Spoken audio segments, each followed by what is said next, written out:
Assalamualaikum dear friends, welcome back to Shamys World. ഇന്ന് ഞാൻ വന്നിരിക്കുന്നത് വളരെയധികം ഹെൽത്തി ആയിട്ടുള്ള പഞ്ചസാരയോ എണ്ണയോ നെയ്യോ ഒന്നും ചേർക്കാതെ വളരെയധികം വെറൈറ്റി ആയിട്ടുള്ള ആവിയിൽ വേവിച്ചതുമായിട്ടുള്ള റെസിപ്പി ആയിട്ടാണ്. ഒരു കപ്പ് അരിപ്പൊടി ഉണ്ടെങ്കിൽ വളരെ പെട്ടെന്ന് ഉണ്ടാക്കി എടുക്കാനും പറ്റും. കഴിക്കാനായിട്ട് നല്ല ടേസ്റ്റും അതുപോലെ തന്നെ നല്ല സോഫ്റ്റുമാണ്. അപ്പോൾ ഈ നല്ല ടേസ്റ്റി ആയിട്ടുള്ള പലഹാരം നമുക്ക് എങ്ങനെ ഉണ്ടാക്കിയെടുക്കാൻ നോക്കാം. ഇതിന് വേണ്ടിയിട്ട് ഫ്ലെയിം ഓണാക്കി ഒരു കടായി വെച്ച് കൊടുത്തു. ഇതിലോട്ട് 1.25 കപ്പ് വെള്ളം ചേർത്ത് കൊടുക്കാം. 1.25 കപ്പ് വെള്ളം. ഈ വെള്ളം ഒന്ന് തിളച്ച് വരണം. ഇതിലോട്ട് ഒരു 1/2 സ്പൂൺ ഉപ്പും കൂടി ചേർത്ത് കൊടുക്കാം. 1/2 സ്പൂൺ ഉപ്പ്. ഈ വെള്ളം ഒന്ന് തിളച്ച് വരണം. നമുക്കൊന്ന് മിക്സ് ചെയ്ത് കൊടുക്കാം. ഈ വെള്ളം ഒന്ന് തിളച്ച് വരട്ടെ. അപ്പോൾ നമ്മുടെ വെള്ളം തിളച്ച് വന്നിട്ടുണ്ട്. ഇനി ഫ്ലെയിം നന്നായിട്ട് കുറച്ച് വെച്ച് കൊടുക്കാം. ഇനി ഇതിലോട്ട് 1 കപ്പ് വറുത്ത അരിപ്പൊടിയാണ് ഞാൻ എടുക്കുന്നത്. അപ്പോൾ നിങ്ങൾ എടുക്കുമ്പോൾ പുട്ടിൻ്റെ അരിപ്പൊടി എടുക്കാൻ പാടില്ല. ഈ പത്തിരിയും ഇടിയപ്പം അപ്പത്തിൻ്റെ ഒക്കെ പൊടി നൈസായിട്ടുള്ള പൊടി വേണം എടുക്കാൻ വേണ്ടിയിട്ട്. ഇനി നന്നായിട്ട് ഇത് ഇളക്കി കൊടുക്കാം. അപ്പോൾ നന്നായിട്ട് വെള്ളമൊക്കെ പെട്ടെന്ന് തന്നെ പിടിച്ച് കിട്ടും. വെള്ളമെല്ലാം നമ്മുടെ അരിപ്പൊടിയിൽ പിടിച്ചെടുത്തിട്ടുണ്ട്. നമുക്ക് മൂടി വെച്ച് ഇത് മാറ്റി വയ്ക്കാം കുറച്ച് സമയം. അപ്പോൾ നമ്മൾ അരിപ്പൊടി കിണ്ടി മാറ്റി വെച്ചിട്ടുണ്ട്. അടുത്തതായിട്ട് ഫ്ലെയിം ഓണാക്കി ഒരു പാൻ വെച്ച് കൊടുത്തു. ഇനി ഇതിലോട്ട് ഒരു 1/2 കപ്പ് കപ്പലണ്ടിയാണ് ഞാൻ എടുത്തിട്ടുള്ളത്. ഒരു 2 മിനിറ്റ് ഇതൊന്ന് റോസ്റ്റ് ചെയ്ത് കൊടുക്കാം. അപ്പോൾ നമ്മുടെ പലഹാരത്തിന് കൂടുതൽ ടേസ്റ്റ് കിട്ടുന്നതിന് വേണ്ടിയിട്ടാണ് ഞാനിത് ചെയ്ത് കൊടുക്കുന്നത്. നമ്മുടെ കപ്പലണ്ടി ഓൾറെഡി റോസ്റ്റ് ചെയ്താണ്. റോസ്റ്റ് ചെയ്യാത്ത കപ്പലണ്ടി ആണെന്നുണ്ടെങ്കിൽ ഒരു 5-6 മിനിറ്റ് നമുക്ക് റോസ്റ്റ് ചെയ്ത് കൊടുക്കണം. അപ്പോൾ ഇതൊന്ന് 2 മിനിറ്റ് മീഡിയം ഫ്ലെയിമിലിട്ട് ഒന്ന് റോസ്റ്റ് ചെയ്തെടുക്കാം. അപ്പോൾ 2 മിനിറ്റ് ആയിട്ടുണ്ട്. ഇനി ഫ്ലെയിം ഓഫ് ആക്കാം. ഇനി പാനിൽ വെച്ചിരിക്കാൻ പാടില്ല, ഇത് കരിഞ്ഞു പോകും. അപ്പോൾ ഉടൻ തന്നെ നമുക്ക് ഒരു പ്ലേറ്റിലോട്ട് മാറ്റി തണുക്കാൻ വേണ്ടി മാറ്റി വയ്ക്കാം. അടുത്തതായിട്ട് നമ്മൾ വറുത്ത് മാറ്റി വെച്ച കപ്പലണ്ടി നന്നായിട്ട് തണുത്ത് വന്നിട്ടുണ്ട്. ഇനി ഒരു മിക്സിയിലെ ചെറിയ ജാർ എടുക്കുക. അതിലോട്ട് ഈ കപ്പലണ്ടി ഇട്ട് നന്നായിട്ട് പൊടിച്ചെടുക്കാം. ഇനി ഇത് നന്നായിട്ട് പൊടിച്ചെടുത്തിട്ട് വരാം. കപ്പലണ്ടി ഇതാ പൊടിച്ചെടുത്തിട്ടുണ്ട്. അപ്പോൾ നിങ്ങൾ പൊടിച്ചെടുക്കുമ്പോൾ ഓവറായിട്ട് അങ്ങ് പൊടിച്ചെടുക്കാൻ പാടില്ല. അപ്പോൾ അതിൽ നിന്നും എണ്ണ വന്ന് ഒരു മാവ് പോലെ ആയി ഒട്ടിപ്പിടിക്കും നമുക്ക്. അതുകൊണ്ട് ജസ്റ്റ് ഒന്ന് പൊടിച്ചെടുത്താൽ മാത്രം മതി. ചെറിയ തരികൾ ഉണ്ടാവും, അതൊന്നും കുഴപ്പമില്ല. ഇതിന് നമുക്ക് മാറ്റി വയ്ക്കാം. അടുത്തതായിട്ട് ഫ്ലെയിം ഓണാക്കി ഒരു പാൻ വെച്ച് കൊടുത്തിട്ടുണ്ട്. ഇനി ഇതിലോട്ട് 1 കപ്പ് തേങ്ങ ഇട്ട് കൊടുക്കാം. അപ്പോൾ തേങ്ങ ഇടുമ്പോഴാണ് ഈ പലഹാരത്തിന് കൂടുതൽ ടേസ്റ്റ് നമുക്ക് കിട്ടുന്നത്. ഇനി മധുരത്തിന് വേണ്ടിയിട്ട് ഞാനിവിടെ പൊടിച്ച ശർക്കരയാണ് 1/2 കപ്പാണ് എടുത്തിട്ടുള്ളത്. ഇത് നല്ല കല്ലും മണ്ണൊന്നും ഇല്ലാത്ത ശർക്കരയാണ്. അപ്പോൾ നിങ്ങൾ എടുക്കുമ്പോൾ അങ്ങനത്തെ ശർക്കര വേണം എടുക്കാൻ. അല്ലാന്നുണ്ടെങ്കിൽ ഒരു 1/2 കപ്പ് ശർക്കര എടുത്തതിന് ശേഷം ഒരു 2 ടേബിൾ സ്പൂൺ വെള്ളം ഒഴിച്ച് ഒന്ന് ഉരുക്കിയെടുത്താൽ മാത്രം മതി. എന്നിട്ട് ഇതുപോലെ ചെയ്ത് വാറ്റിച്ചെടുത്താൽ മതി. ഇനി ഇതൊന്ന് മെൽറ്റായി വരണം. ഈ ശർക്കരയും തേങ്ങയും ഒന്ന് യോജിച്ച് വരണം. ഈ ശർക്കര എല്ലാം ഒന്ന് ഇതിൽ തേങ്ങയിൽ കിടന്ന് ഒന്ന് ഉരുകി കിട്ടണം നമുക്ക്. അപ്പോൾ നിങ്ങൾ പ്രത്യേകം ശ്രദ്ധിക്കുക, ഫ്ലെയിം കൂട്ടിയിട്ട് ചെയ്യാൻ പാടില്ല. മീഡിയം ഫ്ലെയിമിലിട്ടിട്ട് വേണം ഇത് ചെയ്തെടുക്കാൻ വേണ്ടിയിട്ട്. അപ്പോൾ ശർക്കരയെല്ലാം ഉരുകി തേങ്ങയായിട്ട് യോജിച്ച് വറ്റി വന്നിട്ടുണ്ട്. ഇനി നമ്മുടെ ഫ്ലേവറിന് വേണ്ടിയിട്ട് ഒരു 1/2 സ്പൂൺ ഏലക്കാപ്പൊടിയും കൂടി ചേർത്ത് കൊടുക്കാം. ഒന്ന് മിക്സ് ചെയ്ത് കൊടുക്കാം. ഇപ്പോൾ തന്നെ നല്ലൊരു മണം വരുന്നുണ്ട്. ഇനി ഇതിലോട്ട് നമ്മൾ പൊടിച്ച് മാറ്റി വെച്ച കപ്പലണ്ടിയും കൂടെ ചേർത്ത് മിക്സ് ചെയ്ത് കൊടുക്കാം. പെട്ടെന്ന് എല്ലാം ചെയ്ത് കൊടുക്കണം, അല്ലെങ്കിൽ ഇത് പെട്ടെന്ന് തന്നെ ഉരുകി വറ്റിപ്പോകും. ഒന്ന് മിക്സ് ചെയ്ത് കൊടുക്കാം. അപ്പോൾ നമ്മുടെ ഫില്ലിങ്ങിന് വേണ്ടിയിട്ടാണ് ഇത് ചെയ്തെടുക്കുന്നത്. ഇതൊന്ന് യോജിച്ച് വരണം. കപ്പലണ്ടിയും തേങ്ങയും ശർക്കരയായിട്ട് ഒന്ന് യോജിച്ച് വരണം. എന്നിട്ട് നമുക്ക് ഇത് മാറ്റി വയ്ക്കാം. അപ്പോൾ എല്ലാം യോജിച്ച് ഇതുപോലെ വന്നിട്ടുണ്ട്. ഇനി നമുക്ക് ഫ്ലെയിം ഓഫാക്കി നമുക്ക് മാറ്റി വയ്ക്കാം ഇത്. അപ്പോൾ നമ്മൾ പാനിൽ തന്നെ വെച്ചിരിക്കാൻ പാടില്ല, വേറൊരു പാത്രത്തിലോട്ട് മാറ്റാം. ഈർപ്പൊന്നുമില്ലാത്ത പാത്രം വേണം എടുക്കാനായിട്ട്. ഇതിന് നന്നായിട്ട് തണുത്ത് വരട്ടെ. നിങ്ങൾ ഒരു കാര്യം ഓർക്കുക, ആദ്യം നമ്മൾ വെള്ളം തിളപ്പിച്ച് അരി വാട്ടി നമ്മൾ മാറ്റി വെച്ചിട്ടുണ്ടായിരുന്നു. രണ്ടാമത് കപ്പലണ്ടി നമ്മൾ റോസ്റ്റ് ചെയ്ത് മാറ്റി വെച്ചു. മൂന്നാമത്തേതെന്ന് പറഞ്ഞാൽ തേങ്ങയും ശർക്കരയും കൂടെ നമ്മൾ ഉരുക്കിയെടുത്ത് നമ്മൾ വറ്റിച്ച് അതിൽ നമ്മൾ കപ്പലണ്ടി ചേർത്ത് എല്ലാം കൂടെ മിക്സ് ചെയ്ത് നമ്മൾ മാറ്റി വെച്ചിട്ടുണ്ടായിരുന്നു. അപ്പോൾ നമ്മുടെ മാവൊന്ന് ചെറുതായിട്ടൊന്ന് തണുത്ത് വന്നിട്ടുണ്ട്. ഇനി നമുക്ക് തുറക്കാം.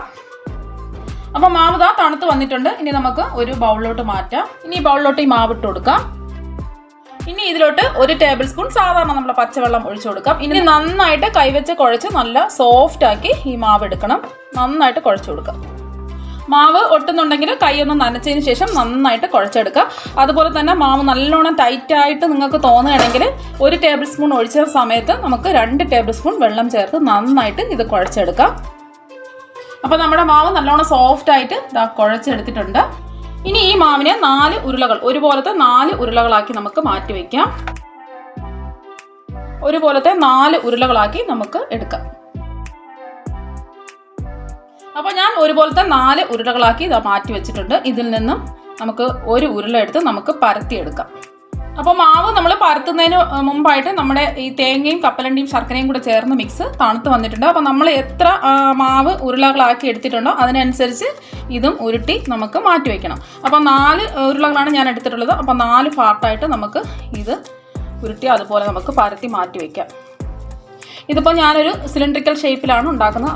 അതുകൊണ്ട് ഞാൻ ഇതുപോലെയാണ് ചെയ്ത് മാറ്റി വയ്ക്കുന്നത്. അപ്പോൾ ഇതുപോലെ നമ്മൾ ബാക്കിയെല്ലാം ഉരുട്ടി മാറ്റി വയ്ക്കാം. ഇത് മാത്രം തന്നെ കഴിക്കാനായിട്ട് നല്ല ടേസ്റ്റാണ്. ഇതിൽ നിന്ന് കണ്ടോ എണ്ണ വരുന്ന ആ കപ്പലണ്ടിയുടെ എണ്ണയാണ്, നമ്മൾ എണ്ണ ഒട്ടും തന്നെ ചേർത്തിട്ടില്ല. അപ്പോൾ നമ്മുടെ ഫില്ലിങ് 4 പാർട്സ് ആയിട്ട് ഇവിടെ ഉരുട്ടി വെച്ചിട്ടുണ്ട്. ഇനി ഇത് നമുക്ക് മാറ്റി വയ്ക്കാം.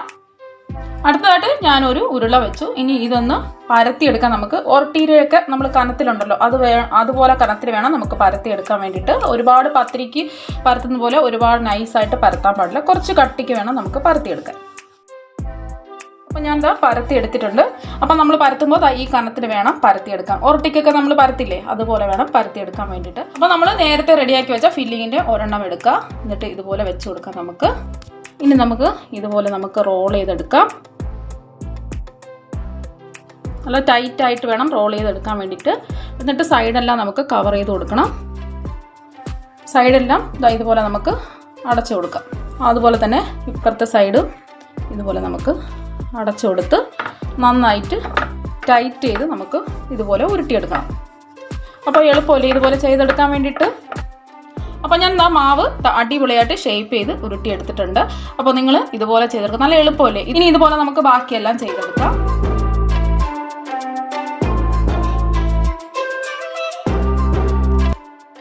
അപ്പോൾ നമ്മുടെ മാവെല്ലാം ഫില്ല് ചെയ്ത് ഇവിടെ റെഡിയാക്കി എടുത്തിട്ടുണ്ട്. ഒരു സിലിണ്ടറിക്കൽ ഷേപ്പിന് ഞാനെല്ലാം ഉരുട്ടി ഷേപ്പ് ചെയ്ത് എടുത്തിട്ടുണ്ട്. ഇനി നമുക്കിതൊന്ന് ആവി കയറ്റി എടുക്കണം. ഇത് എങ്ങനെ ആവി കയറ്റി എടുക്കാം നമുക്ക് നോക്കാം. അടുത്തതായിട്ട് ഞാനൊരു സ്റ്റീമർ എടുത്തിട്ടുണ്ട്. അതിലോട്ട് ഒരു 4 ഗ്ലാസ് വെള്ളം ഞാൻ തിളപ്പിക്കാൻ വെച്ച് കൊടുത്തു. ഞാനിപ്പോൾ വാഴയില വെച്ചിട്ടാണ് ചെയ്യാൻ പോകുന്നത്. നിങ്ങളുടെ കയ്യിൽ വാഴയില ഇല്ല എന്നുണ്ടെങ്കിൽ ഈ സമയത്ത് ഈ പ്ലേറ്റിൽ കുറച്ച് ഓയിലൊന്ന് ബ്രഷ് ചെയ്ത് കൊടുക്കുക. അപ്പോൾ ഒട്ടിപ്പിടിക്കില്ല. അപ്പോൾ ഞാൻ ഒട്ടിപ്പിടിക്കാതിരിക്കുന്നതിന് വേണ്ടിയിട്ട് ഒരു വാഴയിലയുടെ ഒക്കെ ഫ്ലേവർ കിട്ടുന്നതിന് വേണ്ടിയിട്ട് ഞാൻ വാഴയിലയാണ് വെച്ച് കൊടുക്കുന്നത്. അപ്പോൾ ഈ മാവ് വെച്ച് കൊടുക്കുമ്പോൾ നമുക്ക് ഇത് ഒട്ടിപ്പിടിക്കില്ല. ഇനി നമുക്ക് ഓരോന്നായിട്ട് ഒട്ടാത്ത രീതിയിൽ വെച്ച് കൊടുക്കാം.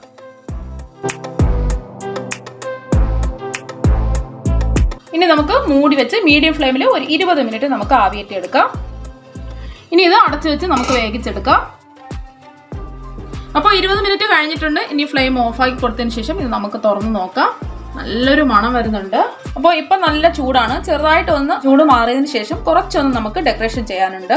ഇനി ഇതൊന്ന് ചെറുതായിട്ടൊന്ന് തണുത്ത് വരട്ടെ. അപ്പോൾ ചെറുതായിട്ട് ഒന്ന് തണുത്ത് വന്നിട്ടുണ്ട്. ഇനി നമുക്കൊരു പാത്രത്തിലോട്ട് മാറ്റാം. നമ്മൾ പിടിക്കാവുന്ന ചൂടേ ഉള്ളൂ. അപ്പോൾ അതെല്ലാം പ്ലേറ്റിലോട്ട് എടുത്തിട്ടുണ്ട്.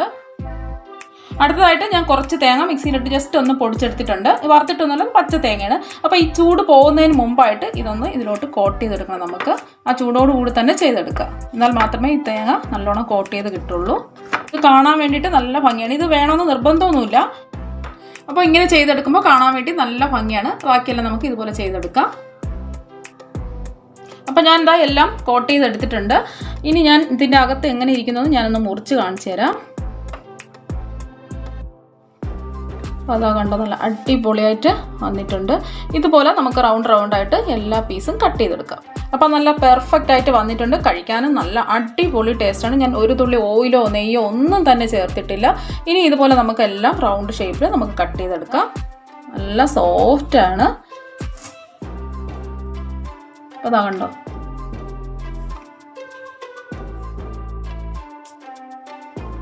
അപ്പോൾ ഒരെണ്ണം ഞാൻ എല്ലാം കട്ട് ചെയ്തെടുത്തു. ബാക്കിയെല്ലാം നമുക്ക് ഇതുപോലെ കട്ട് ചെയ്തെടുക്കാം. അപ്പോൾ ഞാൻ എല്ലാം കട്ട് ചെയ്ത് റെഡിയാക്കി എടുത്തിട്ടുണ്ട്. ഇങ്ങനെ കാണാൻ തന്നെ നല്ല ഭംഗിയാണ്.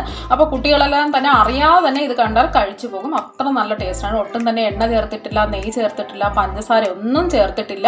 അപ്പോൾ തികച്ചും ഹെൽത്തി ആയിട്ടുള്ള ഒരു പലഹാരമാണ്. കുട്ടികൾക്കെല്ലാം തീർച്ചയായും ഇഷ്ടപ്പെടും. പെട്ടെന്ന് തന്നെ നമുക്ക് ഉണ്ടാക്കിയെടുക്കാനും പറ്റും. അപ്പോൾ തീർച്ചയായും നിങ്ങൾ ട്രൈ ചെയ്ത് നോക്കണം. നിങ്ങൾക്കെല്ലാം ഇഷ്ടപ്പെടും.